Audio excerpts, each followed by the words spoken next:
नमस्कार विद्यार्थी मित्रांनो, मी परशुराम शिंदे आपल्या सर्वांचं पुन्हा एकदा सहर्ष स्वागत करतो. आपण जी सिरीज स्टार्ट केलेली आहे ज्यामध्ये आपल्याला 2024च्या असणाऱ्या राज्यसेवेच्या प्रीच्या एक्झामसाठी एक शेवटची जाता जाता एक थोडासा काही टॉपिकचा आढावा घेता यावा, त्या अनुषंगाने एक फास्ट ट्रॅकच्या अनुषंगाने रिव्हिजन करता यावं, त्यासाठी आपण एक सेशन स्टार्ट केलेलं आहे. ते म्हणजे कुठलं तर MCQचा असणारा डेली डोस या पद्धतीचे असणारे आपण एक रिव्हिजन वाईज असणारे सेशन घेतोय. त्यामध्ये आपण बरेचसे सेशन कंप्लीट केलेले आहेत. आजचं जे सेशन असणार आहे ते सेशन असणार आहे कशावरती बेस्ड, तर ते असणार आहे आपल्या करंट अफेअरवरती बेस्ड असणार आहे. आपण करंट अफेअरचे असणारे खूप जास्त सेशन्स घेतलेले आहेत ऑलरेडी, कारण आपण आपल्या टेस्ट सिरीजच्या अनुषंगाने राज्यसेवेच्या दृष्टिकोनातून प्रत्येक असणाऱ्या टेस्टमध्ये 25-25 क्वेश्चन्स ऑलरेडी दिलेले आहेत. त्याचं डिस्कशन पण आपण घेतलेलं आहे, ते तुम्ही पाहू शकता. आता एक थोडासा असणारा पार्ट एक लास्टच्या फेजमध्ये असावा, त्या दृष्टिकोनातून आपण काय करतोय तर या असणाऱ्या 25 टॉपिकला, या 25 असणाऱ्या क्वेश्चन्सला या ठिकाणी बघण्याचा प्रयत्न करूया. ठीक आहे, म्हणजे थोडंसं काय करायचं याच्यामध्ये डेप्थमध्ये जात असताना त्याचा असणारा बॅकग्राऊंड का महत्वाचं आहे. आणि कधी कधी आयोग काय करतो, वन लाईन सेंटेन्समध्ये सुद्धा या ठिकाणी वेगवेगळे असणारे अँगल आपल्याला क्वेश्चन्सच्या माध्यमातून तयार करून विचारताना दिसतो, हे लक्षात घ्यायचं. ठीक आहे, मग चला आपला पहिला क्वेश्चन बघूया. काय क्वेश्चन आहे बघा इथं.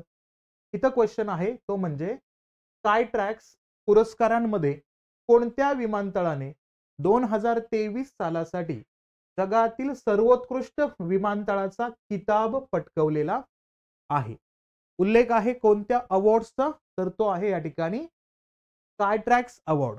बऱ्याच वेळा या अवॉर्डचं नाव या ठिकाणी पीपल चॉईस अवॉर्ड या नावानं सुद्धा तुम्हाला विचारला जाईल. म्हणजे प्रत्येक वेळेस तो त्या ठिकाणी याच असणाऱ्या स्कायट्रॅक्स अवॉर्डच्या नावानं विचारला जाईल असं नाहीये. त्याला जो मूळ पर्यायी नाव आहे ना, पीपल्स चॉईस अवॉर्ड्स, जो जगामध्ये स्टार्ट झाला होता 1999च्या कालखंडापासून आणि प्रत्यक्षात लोकांची असणारी लोकप्रियता मिळवण्यासाठी त्या स्पेसिफिक असणाऱ्या एअरपोर्ट्सनं, एअर ऑथॉरिटीनं कशा पद्धतीची कामकाज किंवा कशा पद्धतीचं योगदान दिलेलं आहे, हा रेफरन्स या ठिकाणी बघण्याचा प्रयत्न इथं होत असतो. याच्या अंतर्गत जर आता 2024ला या वर्षाच्या बाबतीमध्ये जर तुम्ही उल्लेख केला तर या ठिकाणी जगात नंबर 1 ला आहे, तो म्हणजेच कुठला असेल या ठिकाणी, तर तो आहे कतार एअरलाइन्स किंवा कतार एअरवेजचा उल्लेख आपण याच्यामध्ये करतो.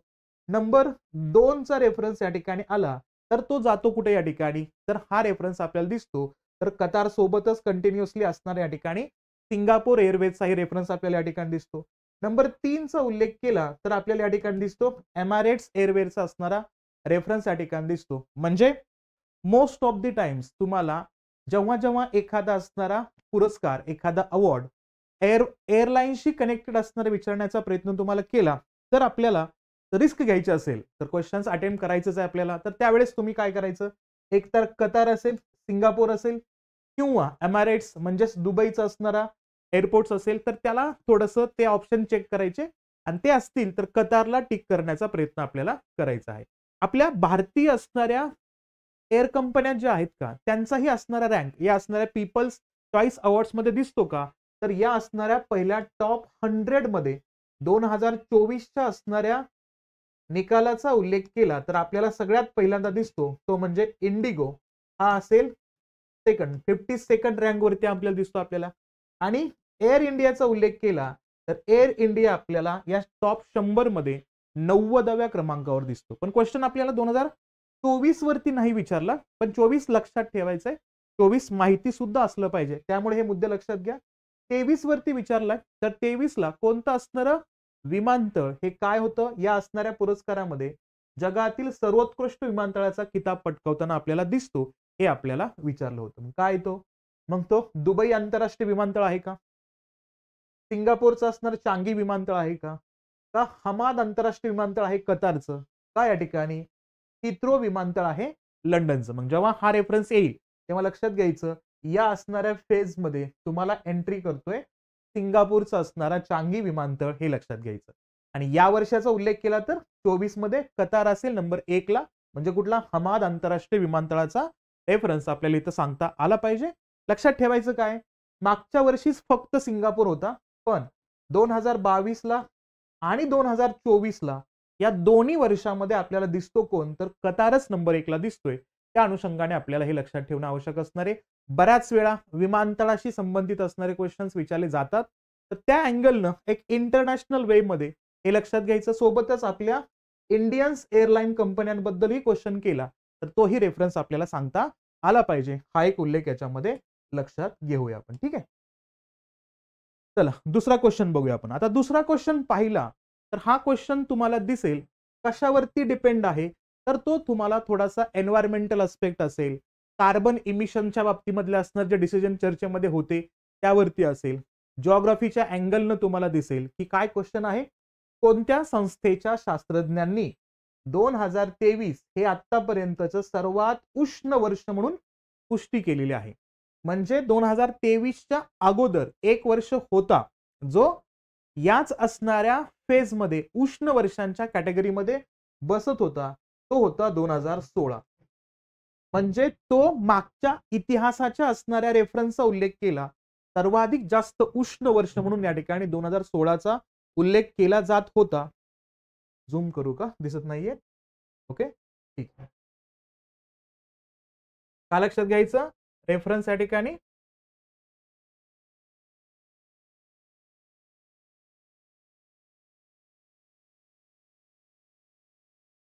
पहा काय क्वेश्चन केलंय की कोणत्या संस्थेच्या शास्त्रज्ञांनी 2023 हे आतापर्यंतचे सर्वात उष्ण वर्ष म्हणून या ठिकाणी याची पुष्टी करताना दिसत आहेत.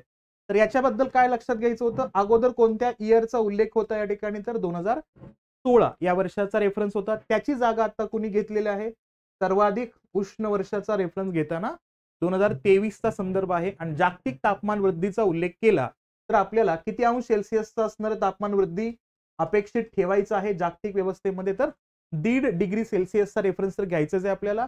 परंतु हा 2 डिग्री सेल्सिअस पर्यंत सुद्धा वाढताना दिसतो आपल्याला काही प्रदेशांच्या अनुषंगाने. त्यामुळे हा जो ग्लोबल वॉर्मिंगचा असणारा जो इम्पॅक्ट आहे का, आपल्याला बऱ्याच ठिकाणी पाहायला मिळतो. आणि त्याच परिणामाच्या अनुषंगाने पाहिलं आपण तर लक्षात ठेवायचं या ठिकाणी काय, की हा असणारा रिपोर्ट कोणत्या शास्त्रज्ञांच्या माध्यमातून देण्यात आलाय. मग ते युरोपियन युनियन आहे का, संयुक्त राष्ट्राचा उल्लेख या ठिकाणी येतोय का, युनायटेड नेशनचा, का तो WHO चा रेफरन्स येतोय, जागतिक आरोग्य संघटना, का तिथं नासा या पद्धतीचे रिपोर्ट देतोय. तर लक्षात घ्यायचं हा रिपोर्ट आहे कोणाचा, तर हा रिपोर्ट आहे युरोपियन युनियनचा, हे लक्षात घ्यायचं. ठीक आहे, बरं अजून एक महत्वाचा रेफरन्स.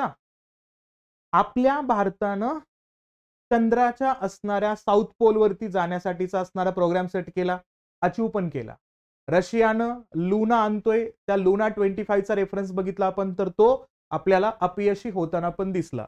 तर मला फक्त तुमच्याकडनं अपेक्षित आहे कमेंट बॉक्समध्ये उत्तराची, ते म्हणजेच काय की तुम्ही मला उत्तर देणार आहात की युरोपियन युनियन याच असणाऱ्या लुनारला चंद्राला डिस्कवर करण्यासाठी कोणतं मिशन लॉन्च करतोय का, त्याचं उत्तर मला द्या. कारण युरोपियन युनियन सध्या खूप वेगवेगळ्या असणाऱ्या सेक्टरमध्ये स्वतःचा असणारा रोल परफॉर्म करतोय आणि आपल्या असणाऱ्या पद्धतीनं वेगवेगळे असणारे मिशन सुद्धा लॉन्च करतोय. तर त्याचं उत्तर मला कमेंट बॉक्समध्ये देण्याचा प्रयत्न करा. काय आता कोणत्या संस्थेच्या शास्त्रज्ञांनी 2023 हे आतापर्यंत सर्वात उष्ण वर्ष म्हणून याची पुष्टी केलेली आहे, तर त्याचं उत्तर असेल युरोपियन युनियनचा रेफरन्स या ठिकाणी आपल्याला लक्षात घ्यायचा आहे. ठीक आहे, त्यानंतर येऊया आपण क्वेश्चन नंबर 3 कडे. काय बघा क्वेश्चन नंबर 3 इथं.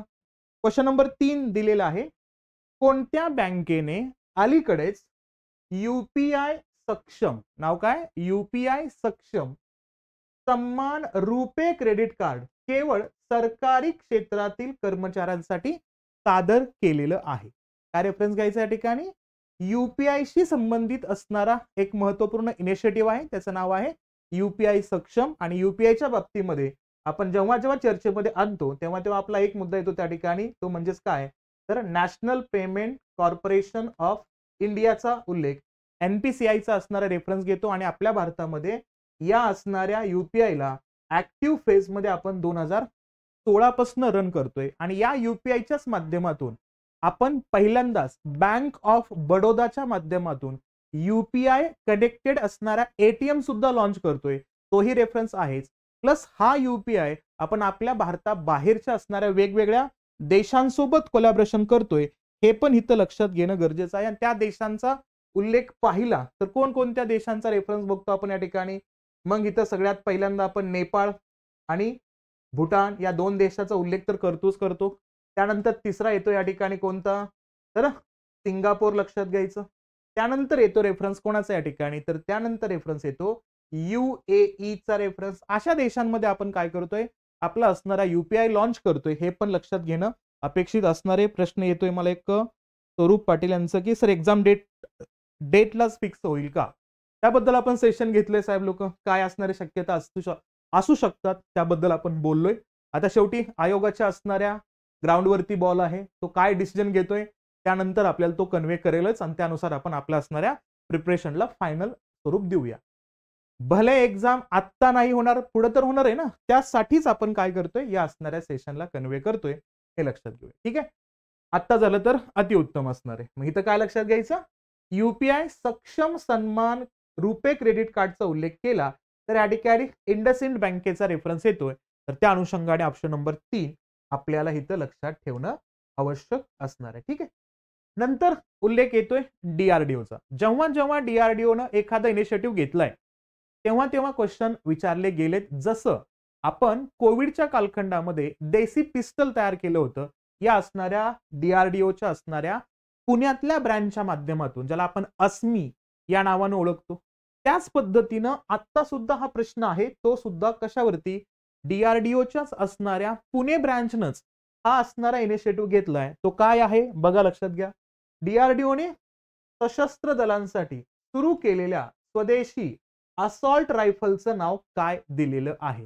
आणि या असॉल्ट रायफलचा रेफरन्स पाहिला तर जवळपास या ठिकाणी 1750 कोटींची असणारी रक्कम आपण ह्याच्यामध्ये इन्व्हेस्ट करतोय आणि त्या पद्धतीचा असणारा हा असॉल्ट रायफल या ठिकाणी आपण तयार करतोय, हे लक्षात घ्यायचं. मग त्याचं नाव काय आहे, मग तो उल्लेख आता ही स्वदेशी आहे बरं का, म्हणजे काय, इंडिजिनियस असॉल्ट रायफल लॉन्च करतोय DRDO आर्म्ड फोर्सेस साठी. त्याचं नाव काय, त्याचं नाव या ठिकाणी उग्राम आहे का, रक्षक आहे का, निर्भय आहे का, शक्ती आहे. जानेवारी 2024च्या अंतर्गत आपल्याला हा रेफरन्स ऍडिशनली या ठिकाणी येताना दिसतो आणि याचा उल्लेख पाहिला तर याचं नाव काय आहे, जो इंडिजिनियस असॉल्ट रायफलचा उल्लेख येतोय तर त्याचं नाव आहे या ठिकाणी उग्रामचा रेफरन्स या ठिकाणी लक्षात घ्यायचं. बरं, तुमच्यापैकी कोणी मला सांगाल का, आपल्या भारतानं रशिया सोबत कोलॅबोरेशन करून AK-203 या असणाऱ्या नावाचा सुद्धा रायफल लॉन्च करण्याच्या बाबतीमधला डिसिजन घेतलेला आहे आणि त्याचं कन्स्ट्रक्शन म्हणजे त्याचं डेव्हलपमेंट आणि त्याला बिल्ड करणं या आपल्या भारतातल्या असणाऱ्या उत्तर प्रदेश या राज्यामध्ये सुरू आहे. तर उत्तर प्रदेशला असणाऱ्या कोणत्या ठिकाणापासून हा असणारा रशिया सोबतचं कोलॅबोरेशन करून आपण हे शस्त्र तयार करतोय, हे मला तुम्ही कमेंट बॉक्समध्ये उत्तर द्या बघू. कारण रशिया सोबतचं कोलॅबोरेशनचा उल्लेख केला तर आपल्या सर्वांना जेव्हा जेव्हा डिफेन्सचा मुद्दा येतोय तेव्हा ब्राह्मोस या असणाऱ्या क्षेपणास्त्राचा उल्लेख त्या ठिकाणी दिसतोच. हा जो ब्राह्मोस आहे ना, हा आपल्या भारताचा क्रूज मिसाईल आहे, ज्याची असणारी जो काही डिस्टन्स कव्हर करण्याची कॅपॅसिटी आहे का, ती 290 किलोमीटरची आहे.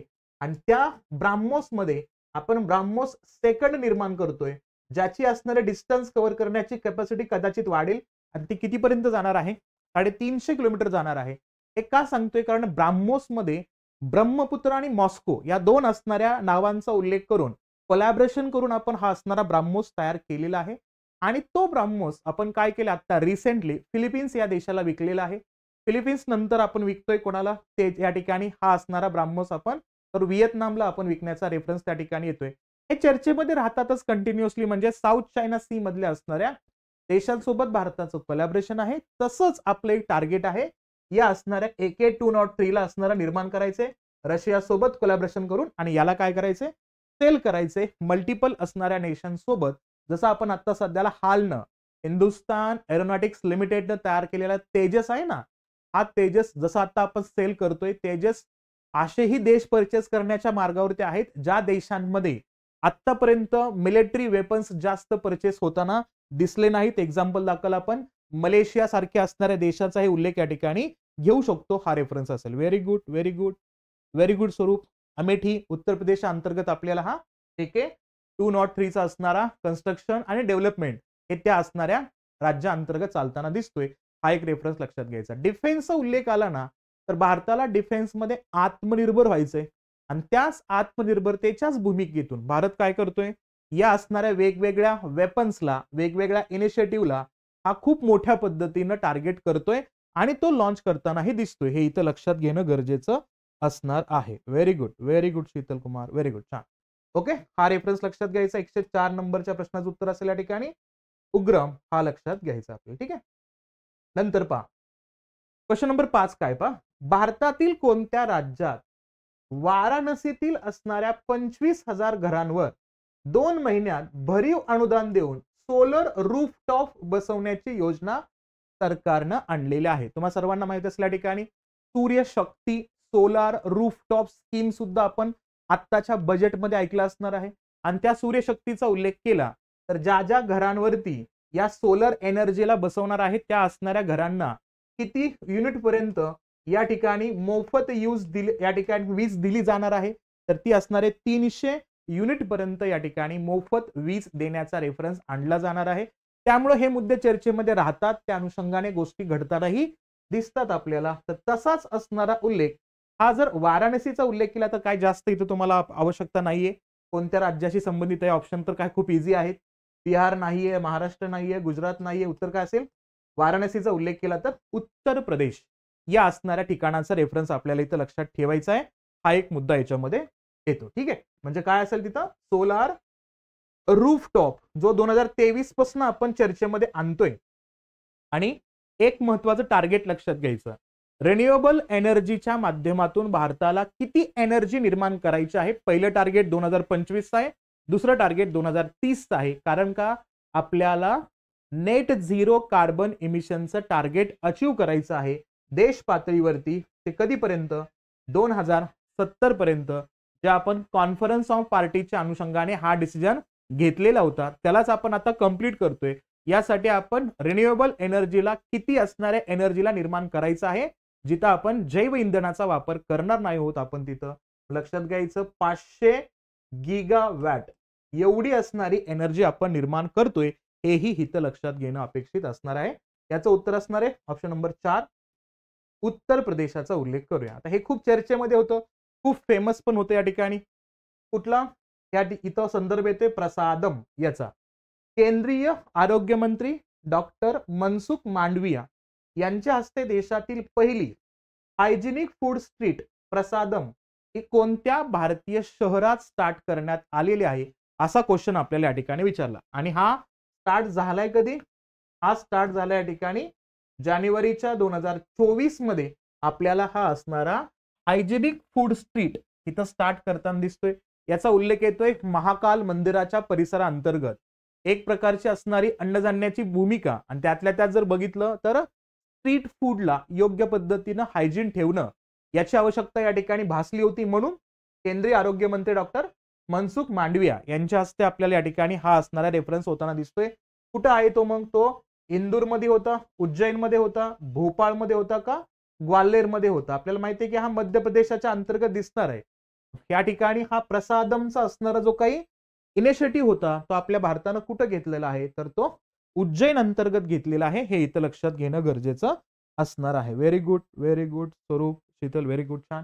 ठीक आहे, त्या अनुषंगाने लक्षात घ्यायचं कुठला, केंद्रीय आरोग्य मंत्री डॉक्टर मनसुख मांडविया यांच्या हस्ते पहिली हायजेनिक फूड स्ट्रीट प्रसादम कुठं, उज्जैन या ठिकाणी आपल्याला दिसतं. बरं मला सांगा बघू, भारत मंडपम याची असणारी उद्घाटन आपण कोणत्या ठिकाणापासून केलेलं आहे.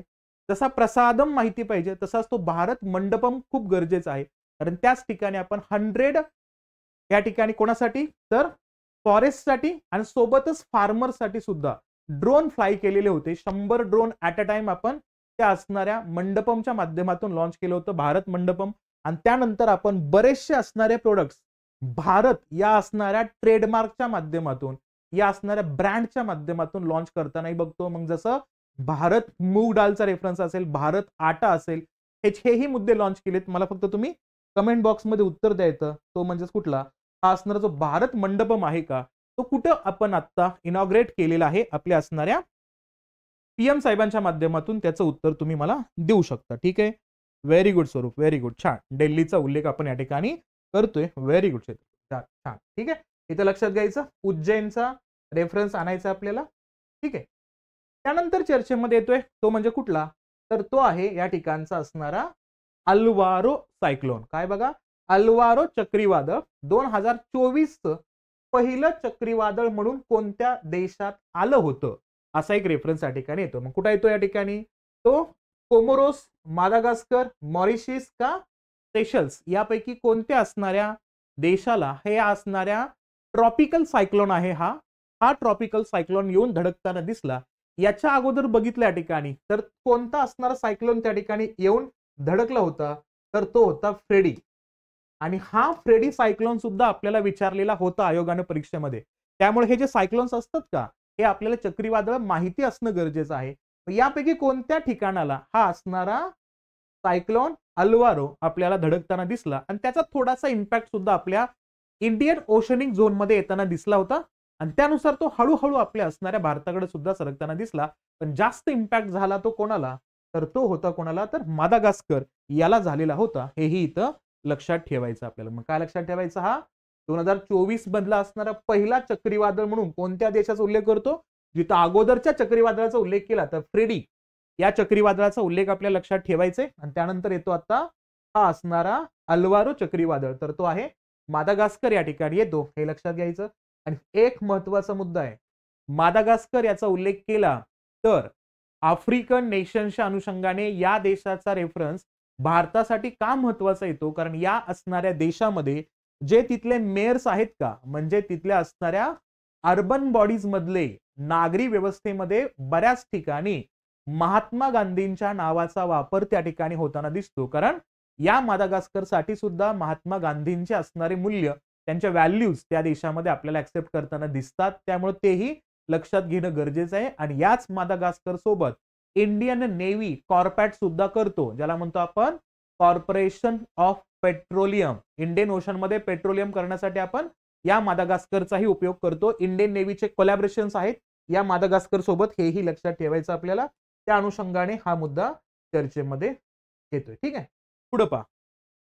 द्विपक्षीय संबंध मजबूत करण्यासाठी आणि क्षेत्रामध्ये सर्वांसाठी सुरक्षा आणि विकास सागर इनिशिएटिव्ह, तुम्हाला माहित असतील सागर परिक्रमा, याच्या आता नुकतेच 10 फेजेस कंप्लीट झालेले आहेत. आपण काय करतो या असणाऱ्या सागर परिक्रमेच्या अंतर्गत, तर हा मुद्दा जोडला जातो समुद्रमाला प्रोजेक्ट सोबत. आणि त्या समुद्रमाला प्रोजेक्टचा असणारा मूळ संदर्भ आपण कशातून इनिशिएटिव्ह घेण्याचा प्रयत्न करतो, तर 2021 चा आपला बजेट होता. आणि या बजेटमध्ये आपण एक सगळ्यात महत्वाची स्कीम लॉन्च केली आणि त्या स्कीमचा उल्लेख केला, तर तिथं लक्षात ठेवायचं त्याला म्हणायचं डीप ओशन मिशन. काय होतं तो, डीप ओशन मिशन. आणि या डीप ओशन मिशन मध्ये किती हजार कोटींची रक्कम वापरायची पुढच्या 3 वर्षांसाठी, 4000 कोटींची रक्कम वापरायची. आणि या असणाऱ्या डीप ओशन मिशनच्या थ्रू आपल्याला रिसर्च करायचे, इनोव्हेशन्स करायचे समुद्रामध्ये. त्यासाठी हा मिशन वापरतो. सध्या याच्यामध्ये 77 कोटी एक्स्ट्रा वाढवलेत, म्हणजे झाली टोटल रक्कम किती आता 4077 कोटी रक्कम याच्यामध्ये झाली. आणि त्यामध्येच आपण सध्याला मत्स्ययान 6000 या असणाऱ्या पाणबुडी सदृश रिसर्च टीमला आणि त्या असणाऱ्या मेकॅनिझमला किंवा मशीनला तयार केलेला आहे, जेणेकरून आपल्याला डेप्थ मध्ये जाऊन रिसर्च करता आला पाहिजे. त्याच दृष्टिकोनातून त्याच्याच अवतीभोवती आपल्याला सागरमाला प्रोजेक्ट असेल, सोबतच उल्लेख करतो आपण त्या ठिकाणी कोणता, तर इथं सागर इनिशिएटिव्ह असेल, सागर परिक्रमा असेल, हे सगळे त्याच्या भोवतीच आपल्याला चालताना दिसतात. हे इथं लक्षात घेणं गरजेचं असणार आहे. रेफरन्स लक्षात ठेवायचा कोणत्या नावाचा, डीप ओशन मिशन. आणि लक्षात घ्या, असा रिसर्च करणारा जगामधला भारत हा कितव्या क्रमांकाचा देश बनलेला आहे, तर भारत हा 6व्या क्रमांकाचा देश बनलेला आहे. त्यामुळे हे चर्चेमध्ये येतात, लक्षात ठेवायचं आपल्याला. मग इथं लक्षात घेतलं तर काय सांगितलंय बघा, याच सागरच्या दृष्टिकोनाला पाठिंबा देण्यासाठी 8 जानेवारी 2024 रोजी कोलंबो श्रीलंकेत भारतीय नौदलाचं कोणतं जहाज आलेलं आहे. काय क्वेश्चन होता, श्रीलंकेमध्ये म्हणजे कोलंबो श्रीलंके अंतर्गत भारतीय नौदलाचं कोणतं जहाज गेलेलं आहे. म्हणजे द्विराष्ट्रीय संबंध मजबूत करायचेच आहे, तसंच आपल्याला या असणाऱ्या नेव्हल एरियाला सिक्युअर करायचं आहे. त्या दृष्टिकोनातून आपण श्रीलंकेला पोहोचतोय. तेव्हा आपण कोणतं असणारं हे जहाज घेऊन गेलो होतो नौदलाचं, हा क्वेश्चन आहे. काय उत्तर द्याल मग? INS काबरा आहे का? INS विक्रांत आहे? INS चक्र आहे का INS राजपूत आहे? कोणत्या नावाचा उल्लेख या ठिकाणी आपल्याला दिसतोय? INS Kabra, INS Vikrant, INS चक्र का INS राजपूत? काय असेल लक्षात घ्यायचं उत्तर? याचं उत्तर असेल INS काबरा. लक्षात घ्यायचं. कोणता? INS काबराच्या नावाचा उल्लेख आपण या ठिकाणी करतोय. लक्षात घ्यायचं. इनिशिएटिव्ह चर्चेमध्ये येतात. श्रीलंकेच्या अनुषंगाने आपल्याला हे मुद्दे दिसतात आणि श्रीलंकेचे असणारे 2 पोर्ट आहेत आणि त्या 2 पोर्टच्या नावाचा उल्लेख मी सांगतो. तुम्ही फक्त मला सांगायचं हे 2 port BRI belt and road इनिशिएटिव्हच्या अंतर्गत चायनाकडे आहेत का? एक आहे हंबनटोटा पोर्ट. कुठला म्हणतोय मी? एक हंबनटोटा पोर्ट आणि दुसरा येतो कोलंबो पोर्ट. हाच कोलंबो पोर्टचा उल्लेख आपण करूया. हे दोन्ही पोर्ट श्रीलंकेचे दोन्ही पोर्ट हे BRI belt and road initiative जो चालू केला होता चायनानं 2013 ला आणि या BRI अंतर्गत मागच्या काही कालखंडामध्ये जर बघितलं आपण तर आपल्याला दिसतात ते काय या ठिकाणी तर इथं दिसतात 147 देश या चायना सोबत कोलॅबोरेशन करताना दिसतात. हेही लक्षात घेणं आवश्यक असणार आहे. काय लक्षात घ्यायचं? INS काबरा हे या ठिकाणी आपल्याला पोचताना दिसतोय. कोणत्या इनिशिएटिव्ह अंतर्गत? सागर इनिशिएटिव्ह अंतर्गत आपल्याला दिसतोय. हे इथं लक्षात घ्यायचं आहे. ठीक आहे. चला पुढचा क्वेश्चन नंबर 9 काय बघा. कोणत्या मीडिया कंपनीनं 2023 ते 27 या कालावधीसाठी इंटरनॅशनल हॉकी फेडरेशन सोबत 4 वर्षांचा मीडिया हक्क करार केलेला आहे? क्वेश्चन जरी मीडिया हक्काबद्दल असला पण तो हॉकी फेडरेशन बद्दल बोललं जातोय तर लक्षात घ्यायचं.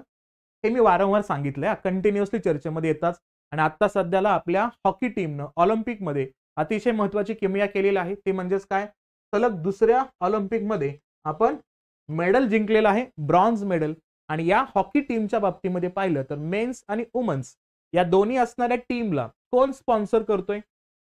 तर 2018 पूर्वी त्याला सहारा स्पॉन्सर करत होता. तुम्हाला सर्वांना माहिती आहे, जे क्रिकेट बघतात ना, जे क्रिकेटचे शौकीन लोक आहेत त्यांना माहिती आहे की सहारा हा कधी काळी इंडियन क्रिकेट टीमला सुद्धा स्पॉन्सर करत होता. तो 2018 पर्यंत हॉकी टीमला स्पॉन्सर करत होता. त्यानंतर आपल्याला दिसतं ते म्हणजेच काय या ठिकाणी तर या असणाऱ्या सहाराचं स्पॉन्सरशिप संपल्यानंतर 2018 पासून आपल्याला ओडिशा गव्हर्नमेंट म्हणजे नवीन पटनाईक साहेबांचं असणारं गव्हर्नमेंट ज्यावेळेस होतं ना तेव्हा त्यांनी स्पॉन्सर करायला स्टार्ट केलं. ते स्पॉन्सर करणं का गरजेचं होतं ते आपल्याला आत्ताच्या मेडलवरनं दिसतेच. कारण नवीन असणारा त्यांना एक प्रकारच्या सुविधा, सगळ्यात महत्वाचा मुद्दा म्हणजेच काय कोचिंगचा असणारा स्टाफ आणि त्यासोबतच असणारा तिथला त्यांना मिळालेला असणारा एक प्रकारचा सपोर्ट हे गरजेचं होतं. हे आता कोण देताना दिसतोय आपल्याला तर आपल्याला हा देताना दिसतोय ओडिशा गव्हर्नमेंट. नवीन पटनाईक साहेबांचं नाव लक्षात घ्यायचं आणि आपण वुमन्स मेन्स आणि वुमन्स टीमला कधीपर्यंत स्पॉन्सर करणार आहे? ओडिशा गव्हर्नमेंट. ही खूप मोठा डिसिजन आहे बरं का. हा करणार आहे 2036 पर्यंत. कधीपर्यंत? 2036 पर्यंत. का 2036 पर्यंत करणार आहे हे आपल्याला जनरली माहिती आहे. कारण ओडिशा या राज्याची निर्मिती कोणत्या दिवशी झाली होती? तो दिवस आहे 1 एप्रिल. कोणता दिवस आहे? 1 एप्रिल 1936. म्हणून स्वतःच्या असणाऱ्या निर्मितीच्या अनुषंगाने 100 वर्ष कंप्लीट करेपर्यंत आपल्या असणाऱ्या हॉकीला ते स्पॉन्सर करणार आहेत. माहितीच पाहिजे हे लक्षात घ्यायचं आपल्याला. ओके. त्यामुळे हा पार्ट चर्चेमध्ये राहतो, लक्षात ठेवायचंय.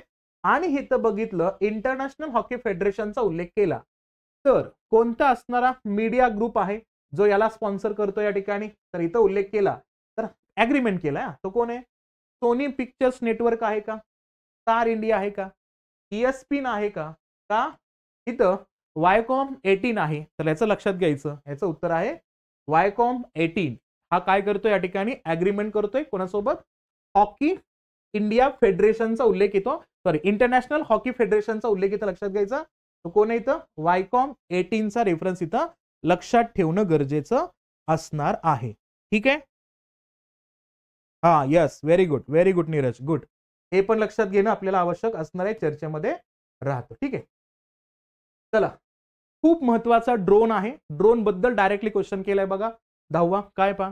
भारतीय नौदलाने अलीकडेच विकत घेतलेल्या पहिल्या स्वदेशी मध्य उंची लॉंग एंड्युरन्स म्हणजे medium altitude long endurance male ड्रोनचं नाव काय आहे? चर्चेमध्ये आहे कंटिन्युअसली.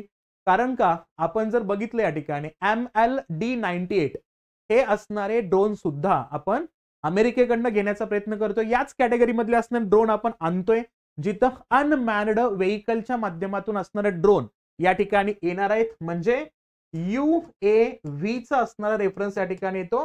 अनमॅन्ड आर्मड व्हेकलच्या अंतर्गत हा ड्रोन असणार आहे. तर त्या ड्रोनचं नाव काय आहे असा उल्लेख या ठिकाणी लक्षात घेणं गरजेचं असणार आहे. ठीक आहे. अच्छा, स्लाइड झूम करू. चला, कोणता आहे मग तो ड्रोन?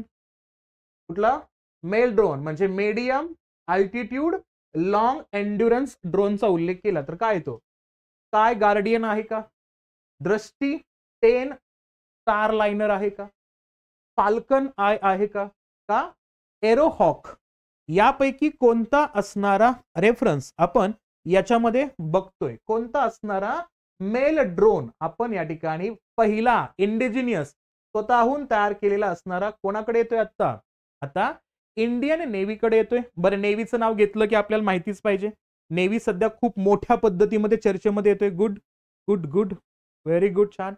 नेव्ही का चर्चेमध्ये येतोय कंटिन्युअसली? कारण बांगलादेश चर्चेमध्ये आहे, तर नेव्ही चर्चेमध्ये येणारच आहे. कारण याच बांगलादेशच्या युद्धादरम्यान आपण बघतो की 4 डिसेंबर 1971 ला आपल्या इंडियन नेव्हीनं कराचीचा नेव्हल बेस डिस्ट्रॉय केला होता. आणि तेच स्मरणात राहावं म्हणून आपण 4 डिसेंबर हा दिवस कोणता दिवस म्हणून सेलिब्रेट करतो? तर इंडियन नेव्ही डे म्हणून सेलिब्रेट करतो. हे लक्षात घ्यायचं. रिसेंटली आपण याच असणाऱ्या इंडियन नेव्हीचा फ्लॅग सुद्धा चेंज केलाय. तुमच्यापैकी कोणी सांगू शकता का? मला सांगा बघू. आता फ्लॅग आपण कोणता आणलेला आहे? का तर आपण फादर ऑफ इंडियन नेव्ही याचा उल्लेख केला तर छत्रपती शिवाजीराजे भोसलेंच्या नावांचा उल्लेख करतो. आणि त्यांच्यामध्ये असणार जे अष्टप्रधान मंडळ आहे ना, त्या अष्टप्रधान मंडळामध्ये असणारे कान्होजी आंग्रे यांचा उल्लेख खूप महत्वाचा आहे या इंडियन नेव्हीसाठी. हे लक्षात घेणं अपेक्षित असणार आहे. हा संदर्भ जेव्हा जेव्हा चर्चेमध्ये येतोय त्याचा उल्लेख आपल्याला लक्षात ठेवणं गरजेचं असेल. तर काय लक्षात घ्यायचं? आता सध्याला हा येतोय मेल ड्रोन.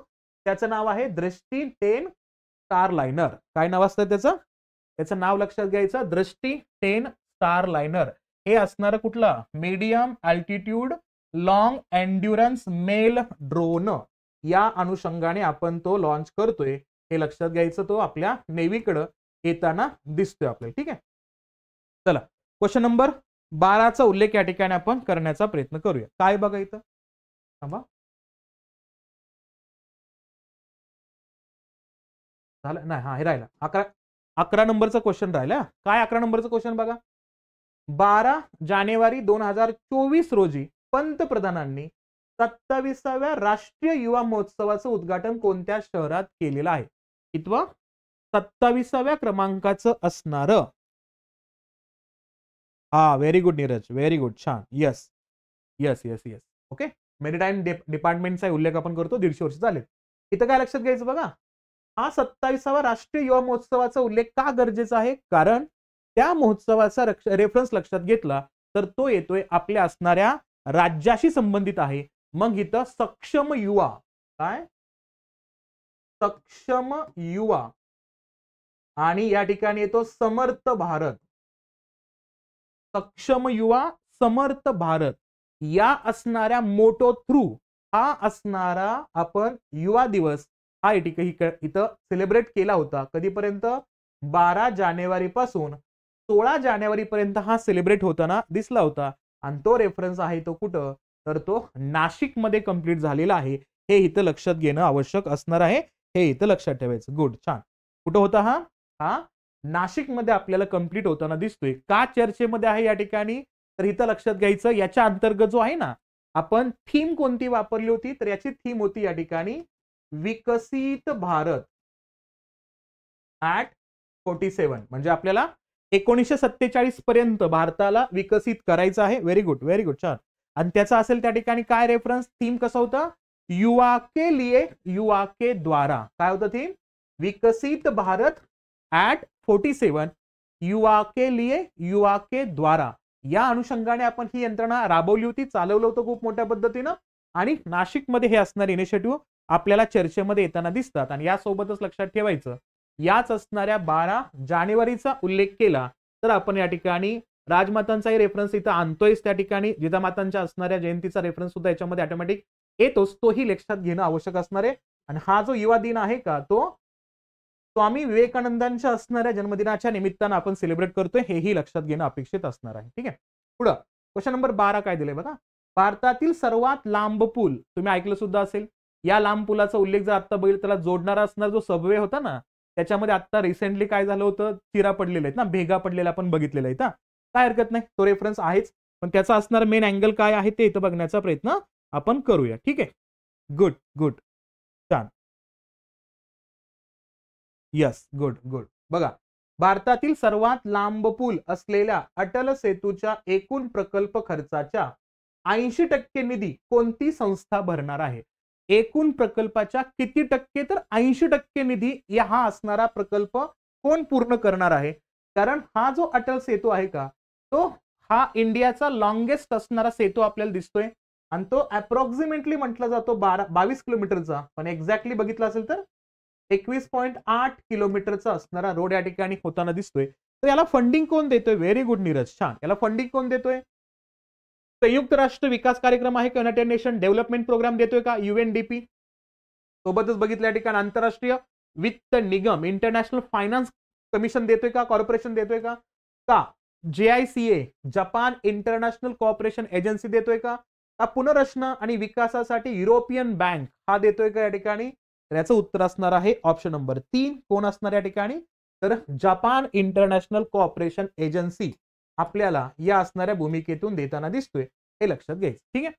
नंतर एका स्कीमशी संबंधित क्वेश्चन आहे पहा. काय बघा, सेवानिवृत्त अधिकाऱ्यांनी त्यांच्या शासकीय सेवेत केलेल्या योगदानाची दखल घेऊन अनुभव पुरस्कार योजना कोणत्या विभागाकडून सुरू करण्यात आलेली? म्हणजे त्यांनी त्यांच्या डिपार्टमेंटमध्ये जो अनुभव घेतलाय, त्या अनुभवाला दुसऱ्या पिढीला त्यांनी दिले पाहिजे, यासाठी ही स्कीम लॉन्च केलेली आहे. तर ही असणारी स्कीम कुणी लॉन्च केली असा प्रश्न आहे. कुणी लॉन्च केली मग? कार्मिक, सार्वजनिक तक्रारी आणि पेन्शन मंत्रालय. जेव्हा तुम्हाला असे मिनिस्ट्रीचे नाव असतील तर शक्यतो इंग्लिशमध्ये वाचा, म्हणजे ते इझिली समजतात ना. Ministry of personnel public grievances and pension, department of pensions and pensioners welfare, ministry of home affairs का department of administrative reforms and public grievances. या ठिकाणी कोणता मंत्रालय आपल्याला या ठिकाणी चर्चेमध्ये येताना दिसतोय? तर याचा उल्लेख खूप महत्वाचा आहे आणि तो पाहिलं तर लक्षात घ्यायचं, त्याचा रेफरन्स येतो कोण? Department of pension and pensioners welfare. Pensions आणि पेन्शनर्स कल्याण विभाग हा काय करतोय? या असणाऱ्या अनुभव पुरस्काराला स्टार्ट करतोय. हे इथं लक्षात घेणं आवश्यक असणार आहे. ऑप्शन नंबर 2 या ठिकाणी बरोबर असणार आहे. ठीक आहे. हा, चला आता हा दिवस खूप महत्वाचा आहे का? जागतिक व्यवस्थेमध्ये त्याला सेलिब्रेट करणं हे तितकंच महत्वाचं येतं ना.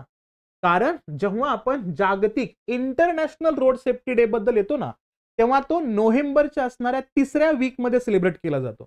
आणि नॅशनल रोड सेफ्टी बद्दल बोलायचं असेल तर तो जानेवारीमध्ये त्या ठिकाणी सेलिब्रेट केला जातो. एवढं लक्षात ठेवलं की सगळं सफिशियंट आहेत, सगळ्या गोष्टी क्लिअर होऊन जातील. इंटरनॅशनलचा उल्लेख केला तर 19 ते 25 नोव्हेंबरचा अँगल याच्यामध्ये जोडून टाकायचा या वर्षाच्या निमित्तानं. राष्ट्रीय रस्ता सुरक्षा सप्ताह दरवर्षी कोणत्या तारखांमध्ये साजरा केला जातो? दरवर्षी कोणता उल्लेख या ठिकाणी येतोय सांगा मला? 1 ते 7 फेब्रुवारीचा उल्लेख या ठिकाणी करायचा का आपल्याला? सोबत उल्लेख येतोय 11 ते 17 जानेवारी. मास्तर तो आत्ताच सांगितले बाबा, जानेवारीचा उल्लेख आलाय म्हणजे प्रश्न संपलाय. 5 ते 11 जानेवारीचा का? 20 ते 26 एप्रिलचा. तू इंटरनॅशनलला नोव्हेंबरला घेऊन सोडलंय आणि नॅशनलला जानेवारीमध्ये घेऊन आलाय. तर ह्याच जानेवारीमध्ये पंधरवडा पण असतो पहा, रस्ता सुरक्षांचा असणारा पंधरवडा पण असतो. तर पंधरवड्याचा उल्लेख केला तर तो येतो कधीपर्यंत? 1 ते 15 तारखेपर्यंत. आणि 11 ते 17 काय असतो या ठिकाणी? हप्ता ठिकाणी, म्हणजे वीक असतो, सप्ताह असतो, हे लक्षात ठेवायचं. राष्ट्रीय सुरक्षा सप्ताह दरवर्षी 11 ते 17 जानेवारी. चला 15वा क्वेश्चन बघा. थोडंसं मी रॅपिंग करतो आता, थोडं फास्ट घेतो हा. ओके, परत एकदा तोच प्रश्न आहे की सर एक्झाम पोस्टपोन होईल का? शक्यता तर वाटते पोस्टपोन होण्याची, पण बघूया काय होते काय नाही. त्या क्वेश्चन नंबर 15 बघा काय. स्वच्छ सर्वेक्षण पुरस्कार 2023 मध्ये कोणत्या शहरांना सर्वात स्वच्छ शहराचा किताब मिळालाय? शहरं ठीक आहे बाबा, मध्य प्रदेशातील असतील सुद्धा, पण सर्वाधिक जास्त असणारे अर्बन बॉडीज आहेत ना, शहरी भागातल्या असणाऱ्या भूमिकेचा विचार केला तर नंबर 1 चा राज्य आपला महाराष्ट्र आहे बरं का. नंबर 1 सर्वाधिक स्वच्छ असणाऱ्या राज्यांचा उल्लेख केला तर महाराष्ट्र लक्षात ठेवायचा. नंबर 2 येतो मग कोणता? मग नंबर 2 ला तुम्ही कोण लिहा? मध्य प्रदेश लिहू शकता. नंबर 3 ला कोण आहे? छत्तीसगड आहे. हे पण तुम्हाला थोडंसं लक्षात घेणं गरजेचं आहे. आणि शहरांच्या बाबतीमध्ये पाहिलं तर डब्बर पहिले 2 जे आहेत ना स्वच्छ पुरस्काराच्या अंतर्गत, इंदूर आहे आणि सुरत आहे. आणि 3 नंबरचा आहे आपला नवी मुंबई आहे, हेही लक्षात घ्यायचं. आणि सगळ्यात असणारं वर्स्ट काम चुकी म्हणजे असं म्हणून आपण त्या ठिकाणी स्वच्छतेच्या बद्दल खूप असणाऱ्या निम्न पातळीवरती दिसतात. तर ते 3च्या 3 शहर आहेत कुठले? वेस्ट बेंगॉलचे शहर आहेत. ते तिन्ही पण नावं लक्षात घ्यायचं आपल्याला. विचारलंच तर ते लक्षात घ्यायचं. कोण कोणते? पहिल्यांदा कलकत्ता आहे त्याच्यामध्ये. नंतर कोण या ठिकाणी? आसनसोल आहे. नंतर तिसरा उल्लेख केला या ठिकाणी तर कुठला इथं? हरोरा. हावरा हा असणाऱ्या नावाचा उल्लेख करायचा. वर्स्ट कामगिरी करताना दिसतात. पहिले चांगले 3 म्हणजे इंदोर, सुरत आणि नवी मुंबईचा उल्लेख करायचा. राज्यांच्या नावाचा उल्लेख आला या ठिकाणी तर लक्षात घ्यायचं कुठला असेल या ठिकाणी? तर तो असेल महाराष्ट्र, मध्य प्रदेश आणि छत्तीसगड यांच्या नावाचा उल्लेख इथं लक्षात ठेवायचं. ठीक आहे. चला आता हा प्रश्न बँकिंग सेक्टरशी कनेक्टेड आहे. आपल्या परीक्षेमध्ये आयोगानं बँकांचे लोगो पण विचारलेत ना, आणि त्यांचा मोटो काय आहे त्याच्या जोड्या लावा विचारले होते आपल्याला. त्यामुळे बँका खूप महत्वाच्या असतात, बघणं गरजेचंच आहे आपल्याला. भले तो इकॉनॉमिक्स मध्ये क्वेश्चन असतो पण करंट मध्ये क्वेश्चन असतो. भारतातील पर्यावरण पूरक प्रकल्पांना पाठिंबा देण्यासाठी निधी गोळा करण्यासाठी कोणत्या बँकेने ग्रीन रुपया टर्म डिपॉझिट सुरू केले आहे? ग्रीन प्रोजेक्टसाठी फंड एकत्र करण्यासाठी या असणाऱ्या बँकेनं हा असणारा SGRTD म्हणजे ग्रीन रुपी टर्म डिपॉझिट आणि त्या टर्म डिपॉझिटचा उल्लेख केला तर तो 6.65% असणाऱ्या व्याजदरानं तो डिपॉझिट करून घ्यायचा आहे. आणि तो किती दिवसांच्या अंतर्गत या ठिकाणी डिपॉझिट करून दिसतात आपल्याला? तर 1111 दिवसापर्यंत, कमीत कमी 1111 दिवस ते जास्तीत जास्त 2222 दिवसांपर्यंत सुद्धा डिपॉझिट करण्याची सोय आपल्याला हा बँक देताना दिसतोय. तर कोणता बँक आहे तो? मग तो HDFC बँक आहे का? स्टेट बँक ऑफ इंडिया आहे का? ICICI बँक आहे का? RBL बँक आहे? तर लक्षात ठेवायचं तो आहे स्टेट बँक ऑफ इंडिया. कोणता आहे? State bank of India. आणि इलेक्टोरल बॉन्ड हा पण शब्द तुम्ही ऐकला असेल. इलेक्टोरल बॉन्ड सुद्धा याच स्टेट बँक ऑफ इंडियाशी संबंधित आहे का? उत्तर देऊ शकता तुम्ही हो किंवा नाही या स्वरूपामध्ये. आणि या असणाऱ्या स्टेट बँक ऑफ इंडियामध्ये जे इलेक्टोरल बॉन्ड होते का त्याची महत्तम रक्कम किती होती? म्हणजे जास्तीत जास्त किती रकमेचा बॉन्ड काढू शकत होता तुम्ही? त्याचं उत्तर मला द्या. मी ऑप्शन देतो. 1 कोटी, 10 कोटी, 100 कोटी का 1000 कोटी? जास्तीत जास्त तुम्ही किती रकमेपर्यंतचे बॉन्ड काढू शकत होते ज्यांची लाईफ होती फक्त किती दिवसांचा उल्लेख या ठिकाणी येतो तर 15 दिवसांच्या लाईफच्या अनुषंगाने आपल्याला ते दिसतात सुद्धा. हा एक रेफरन्स इथं लक्षात घ्यायचा आपल्याला. ठीक आहे. काय लक्षात घेऊया? यस उत्तर दिले मला कोणीतरी इथं. Very good, very good Neeraj, छान. ठीक आहे, गुड. इथं काय लक्षात घ्यायचं? स्टेट बँक ऑफ इंडियाचा उल्लेख याच्यामध्ये येतोय. ठीक आहे. चला पुढचा क्वेश्चन. अलीकडील राजनैतिक हालचालीमध्ये कोणत्या देशाने युक्रेन सोबत ऐतिहासिक सुरक्षा करारावर स्वाक्षरी केली? युक्रेनच्या सुरक्षेमध्ये हा जानेवारी 2024चा अग्रीमेंट आहे बरं का, या वर्षाचा. महत्वपूर्ण भूमिकेवर जोर दिला व युती मजबूत केली. हा पण हा अग्रीमेंट केला म्हणजे त्या देशातला एक भारतीय व्यक्ती, भारतीय वंशिक व्यक्ती आहे जो तिथे PM पदावरती नियुक्त होताना दिसत आहेत. तर त्यांनी अग्रीमेंट केलेला आहे. कोणासोबत? इथं व्लादिमीर झेलेन्स्की सोबत आपल्याला अग्रीमेंट करताना दिसतात. माझा दुसरा एक प्रश्न आहे. व्लादिमीर झेलेन्स्की यांना times person of the year हा असणारा अवॉर्ड कोणत्या वर्षासाठी दिला होता हे तुम्ही मला उत्तर देणार आहात. ओके. चला कुठला? टाइम्स मॅगझिनच्या माध्यमातून देण्यात येणारा पुरस्कार person of the year Vladimir Zelensky यांना कोणत्या वर्षासाठी देण्यात आला होता हे तुम्ही मला उत्तर देणार आहात. मग इथं येतो हा युक्रेन सोबतचा अग्रीमेंट कुणी केलाय? फ्रान्सने केलाय, जर्मनीने केलाय, संयुक्त राष्ट्राने केलेला आहे का युनायटेड किंगडमने केलाय?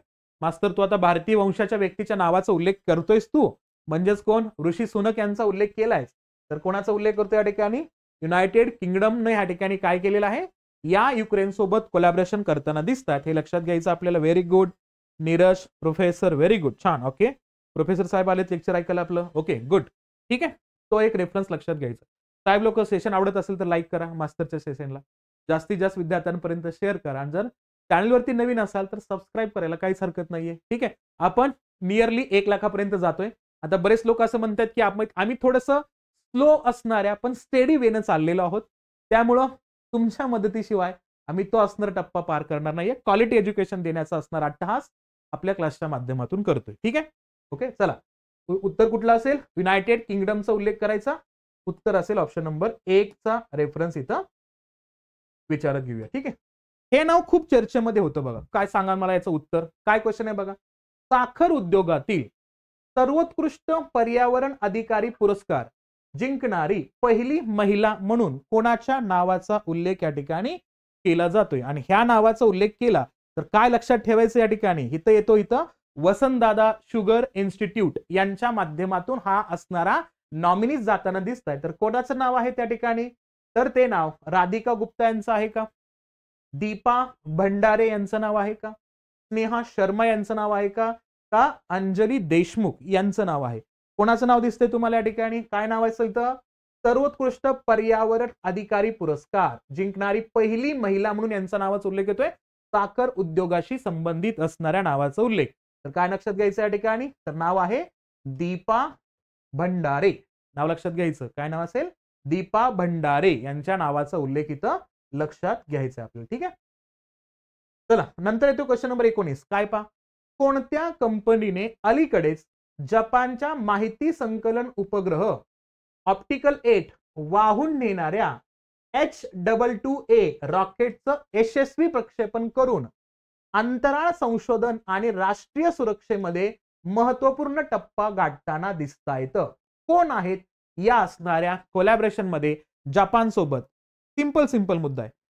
जपानचं नाव आलं रे आलं तर एक नाव लक्षात घ्यायचं, ते म्हणजे कुठल्या या ठिकाणी? Mitsubishi heavy industries. मी तुम्हाला तुक्का लावायला सांगतोय. जेव्हा जपानचं नाव येईल, उत्तर माहिती नसेल, डायरेक्टली काय करायचं? या उत्तराला कॉपी पेस्ट करायचं. बाकीचं स्पेस एक्स, स्कायरूट काहीच नाहीये. स्कायरूट एरोस्पेसचा उल्लेख केला तर युके लक्षात ठेवायचं. आणि आता रिसेंटली स्पेस इंडस्ट्रीमध्ये भारतानं फॉरेनला किंवा प्रायव्हेटायझेशनला महत्व दिले, त्यामुळे आपल्या भारतामध्ये वन वेब आणि दुसरी कोणती कंपनी असेल तर स्कायरूट एरोस्पेस, या 2 कंपन्या भारतातल्या असणाऱ्या इस्रो सोबत कोलॅबरेशन करतायत, हेही लक्षात ठेवायचं. स्पेस एक्सचा उल्लेख केला तर नासा सोबतची कोलॅबरेशन आहे. इलॉन मस्कची असणारी कंपनी आपल्याला हे पण माहिती आहे. आणि या स्पेस एक्सनं काय केलं होतं?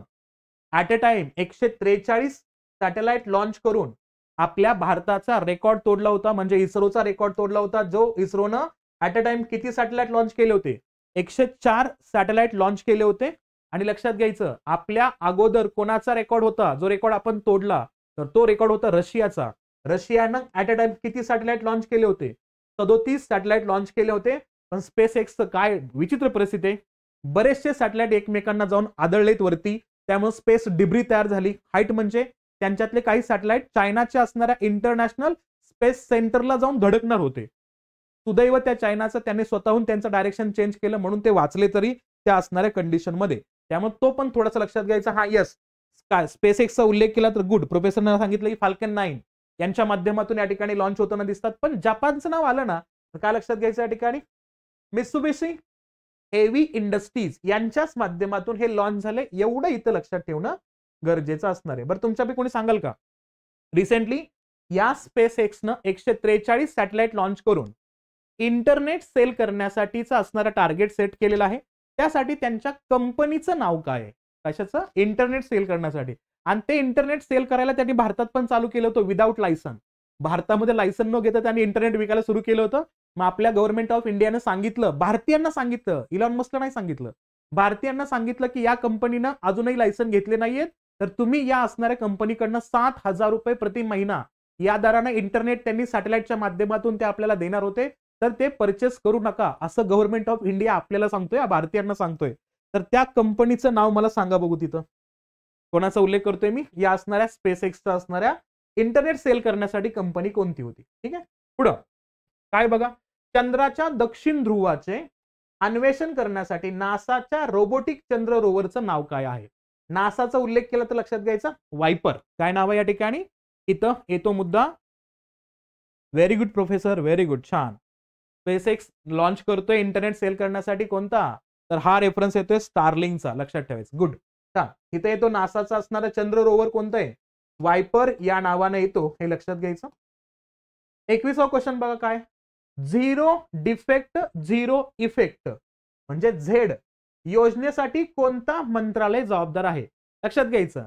इफेक्ट आणि डिफेक्टचा मुद्दा आला तर आपला असणारा मायक्रो स्मॉल मीडियम एंटरप्राइजेस चर्चेमध्ये येतोय, एवढं लक्षात ठेवायचं. म्हणजे कुठला? MSME मंत्रालय, एन्व्हायरमेंट मंत्रालय, कॉमर्स आणि इंडस्ट्री का फायनान्स? तर लक्षात घ्यायचं झेडचा रेफरन्स आला तर मिनिस्ट्री ऑफ MSMEs इथं लक्षात ठेवणं गरजेचं असणार आहे. ते इथं चर्चेमध्ये येतो, लक्षात ठेवायचंय. क्वेश्चन नंबर 22 पहा काय? भारताच्या सहकार्याने 2024च्या सुरुवातीला इस्रोद्वारे प्रक्षेपित केल्या जाणाऱ्या एका लहान उपग्रह संचांच्या संयुक्त विकासासाठी कोणत्या देशानं करार केलेला आहे?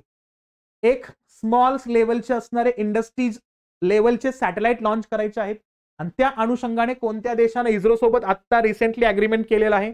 मालदीवनं, सेशेल्सनं, श्रीलंकेनं का मॉरिशसनं? व्हेरी गुड, व्हेरी गुड, उत्तर देत आहेत. गुड, छान. कोणता असेल लक्षात घ्यायचं? तर तो देश आहे मॉरिशस. कोणता देश आहे? मॉरिशस आहे, जो इस्रो सोबत कोलॅबोरेशन करून लहान उपग्रहांचे असणारे संच या ठिकाणी प्रक्षेपित करण्यासाठी अग्रीमेंट करतोय. आता हा प्रश्न खूप महत्वाचा आहे आपल्या हिमालयीन असणाऱ्या एन्व्हायरमेंटल लाईफसाठी आणि हेल्थसाठी. काय बघा, अंदाजे 2275 ते 3792 प्रौढ लोकसंख्येमुळे 15 जानेवारी 2024 रोजी IUCNच्या रेड लिस्टमध्ये प्रथमच कोणत्या प्रजातीचं मूल्यांकन वल्नरेबल काय वल्नरेबल असुरक्षित म्हणून वर्गीकृत केलेलं आहे, ज्यांची संख्या सतत कमी होत जाताना आपल्याला दिसतेय? कोणता आहे तो? मग तो स्नो लेपर्ड आहे का, हिमालयन ओल्फ आहे का, रेड पॅन्डा आहे का, का बेंगाल टायगर आहे? यापैकी कोणाचा उल्लेख करायचा आहे जो आता सध्याच्या परिस्थितीमध्ये वल्नरेबल कॅटेगरीमध्ये टाकण्यात आलेला आहे? त्याला कोणाच्या माध्यमातून? IUCNच्या असणाऱ्या रेड लिस्टच्या अंतर्गत. लक्षात घ्यायचं हिमालयन उल्फ याचा रेफरन्स लक्षात घ्यायचा. कोणाचा? हिमालयन उल्फचा रेफरन्स लक्षात घ्यायचा. चर्चेमध्ये राहतोय, कंटिन्युअसली हे आणायचंय. पुढचा क्वेश्चन बघा काय येते मुद्दा. भारतातील पहिलं डार्क स्काय पार्क जो टायगर रिझर्व साठी गरजेचा असतो आणि हा एशियातला 5वा आहे, एशियातला पहिला आहे जापान मधला. आणि आपण कितव्या नंबरवरती आहे या ठिकाणी? तर इथं आता भारतातलं पहिलं आणि आशियातलं 5वं असं पेंच व्याघ्र प्रकल्पाचं निवासस्थान कोणत्या राज्यात आहे? आता हा प्रश्न विचारू नये, कारण प्रश्नाचा अपमान केल्यासारखं होऊ शकतो. या ठिकाणी डायरेक्ट उत्तर सांगाल तुम्ही. पेंच टायगर रिझर्वचा उल्लेख केला तर कोणता राज्य आहे आपला? महाराष्ट्राचा उल्लेख या ठिकाणी करतो आपण, हे इथं लक्षात घ्यायचं. हा प्रोफेसर येस आहे. स्नो लेपर्ड सुद्धा वल्नरेबल कॅटेगरीमध्ये आहे, पण इथं स्पेसिफिक क्वेश्चन विचारलाय त्यांच्या नंबर्स वरती, पॉप्युलेशन वरती, डेट वरती, इयर वरती आहे ना. त्यामुळे काय लक्षात घ्यायचं? मी या ठिकाणी येतो रेफरन्स कुठला? हिमालयन ओल्फचा नंबर बघा, नंबर मांडलाय, डेटचा पण उल्लेख केलेला आहे आणि या असणाऱ्या IUCNचा रेफरन्स दिलाय, म्हणून त्याचं उत्तर आपल्याला हिमालयन ओल्फ दिसणार आहे. हे इथं लक्षात घ्यायचं आपल्याला. ठीक आहे, गुड, छान. हा चला शेवटचा प्रश्न आपला. सद्भावना योजना कुठला आहे? सद्भावना योजनेबद्दल बोलतोय आणि ही सद्भावना योजना आपल्या भारतात कधी आली होती माहितीये का? 1998 ला. 98 पासून सद्भावना योजना स्टार्ट करते. त्याच्या अंतर्गत काय केलं जातं माहितीये का? त्याच्या अंतर्गत जम्मू काश्मीर आणि लडाख मधला असणारा जो सेन्सिटिव्ह एरिया आहे, जिथं टेररिझम वाढू शकतो, त्या असणाऱ्या एरियामध्ये मिलिटन्सी कमी करण्यासाठी तिथले असणारे गावं दत्तक घेतले जातात. मग प्रश्न असं विचारला गेलाय, सद्भावना योजनेअंतर्गत पूंछ जिल्ह्यातील कोणतं गाव लष्कराने आदर्श गाव म्हणून दत्तक घेतलेलं आहे? ठीक आहे, कोणतं गाव आहे मग या ठिकाणी? बालाकोट, पीर पंजाल, दातोटे का टोपा पीर? कोणतं आहे त्या ठिकाणी? कोणता उल्लेख येतो या ठिकाणी? यस यस, व्हेरी गुड, छान. लक्षात घ्यायचं टोपा पीर कोणतं गाव आहे? त्याला लष्करानं आता कंट्रोलमध्ये घेतलेलं आहे. या असणाऱ्या आदर्श गाव दत्तकच्या अनुषंगाने पूंछ तालुक्यातील पूंछ जिल्ह्यातील ते कशा अंतर्गत? सद्भावना योजनेअंतर्गत येतो. तो म्हणजे कुठला? तर टोपा पीर विलेजाचं नाव इथं लक्षात घेणं गरजेचं असेल. जे विद्यार्थी नवीन पॅटर्नच्या अनुषंगाने तयारी करतायत त्यांच्यासाठी ऑप्शनल सब्जेक्ट खूप महत्वाचा आहे. आणि त्या ऑप्शनल सब्जेक्टसाठी म्हणजे युपीएससी करत असाल, एमपीएससी 2025चा नवीन पॅटर्न करत असाल, तर त्यासाठी ऑप्शनल सब्जेक्ट तुम्हाला चूज करावा लागतो, ज्याच्यामध्ये 500 मार्कांची तयारी आहे. सोबतच जीएस मधला एखादा पेपर जर ओव्हरलॅप होत असेल तर ते अतिउत्तम आहे. तसा एक आपला ऑप्शनल आहे, तो म्हणजे political science and international relations, PSIR म्हणून ज्याला ओळखतो आपण. तर त्या पेपरचा असणारा रेफरन्स तुम्हाला जीएस 2 मध्ये पण दिसेल. म्हणजे जो पॉलिटीचा असणारा पार्ट आहे का, त्याचे 250 मार्क हे या ऑप्शनलच्या तयारीमध्ये तुम्हाला ओव्हरलॅप होताना दिसतील. म्हणजे परफेक्टली 750 मार्कांची तयारी तुमच्या ऑप्शनल मध्ये होणार आहे. खूप नॉमिनल फी मध्ये आपण ही बॅच इंट्रोड्यूस केलेली आहे. याचा फायदा तुम्हाला घेता येईल आणि ती बॅच तुम्ही जॉईन करू शकता. सर्वे भवंतु बॅच आहे आपली. जवळपास 400+ घड्याळी तासांचं असणारं अध्यापन आहे, आपलं टीचिंग आहे. तुम्हाला याच्यामध्ये स्टडी मटेरियल मिळणार आहे, मराठीतून असणारा डाटा मिळेल, युपीएससीचे मागचे क्वेश्चन्स पेपर इथं डिस्कस केले जातील, अपडेट होणाऱ्या पॅटर्नचा रेफरन्स त्याच्यामध्ये आणला जाईल, अपडेट न्यूज कव्हर केल्या जातील. म्हणजे सर्वंकष तयारी तुमची या असणाऱ्या ऑप्शनलसाठी या बॅचच्या माध्यमातून तुम्हाला करून दिली जाणार आहे. सोबतच जे विद्यार्थी राज्यसेवेची तयारी करतायत, ज्यांना जीएस 2 फक्त पॉलिटीचा रेफरन्स तयार करायचा आहे, त्यांच्यासाठी प्री आणि मेन्ससाठी पॉलिटीची बॅच अवेलेबल आहे. सोबतच जे राज्यसेवेसाठी तयारी करतायत त्यांच्यासाठी प्री मेन्सला करंट अफेअरची बॅच अवेलेबल आहे. सोबतच जे विद्यार्थी कंबाईन ग्रुप बी आणि ग्रुप सी याची प्रिपरेशन करतायत त्या विद्यार्थ्यांसाठी पॉलिटीची बॅच प्री आणि मेन्ससाठी अवेलेबल आहे. जे विद्यार्थी कंबाईन ग्रुप बी आणि ग्रुप सी साठी तयारी करतायत प्री आणि मेन्सला, त्यांच्यासाठीच करंट अफेअरची बॅच अवेलेबल आहे. सोबतच या असणाऱ्या सगळ्या बॅचेस तुम्हाला कुठे मिळतील, तर आपलं दी अभ्युदय अकॅडमीचं असणारं ऍप्लिकेशन गुगल प्ले स्टोअर वरती जाऊन डाउनलोड करायचं आपल्याला. The Abhyudaya academy Google Play Store वरती जाऊन डाउनलोड करा आणि या असणाऱ्या एक्साइटिंग बॅचेस अवेल करायला स्टार्ट करा. ठीक आहे, खूप नॉमिनल फीज मध्ये आहेत. आणि हे सेशन आवडलं असेल तर लाईक करा, जास्तीत जास्त विद्यार्थ्यांपर्यंत शेअर करा आणि जर चॅनलवरती नवीन असाल तर सबस्क्राईब करायला विसरू नका. आणि अशाच नवीन नवीन सेशनला आपण घेऊन येऊया. तोपर्यंत काळजी घ्या आणि अभ्यास करत राहा. त्यामुळे येतो आपण. थँक्यू.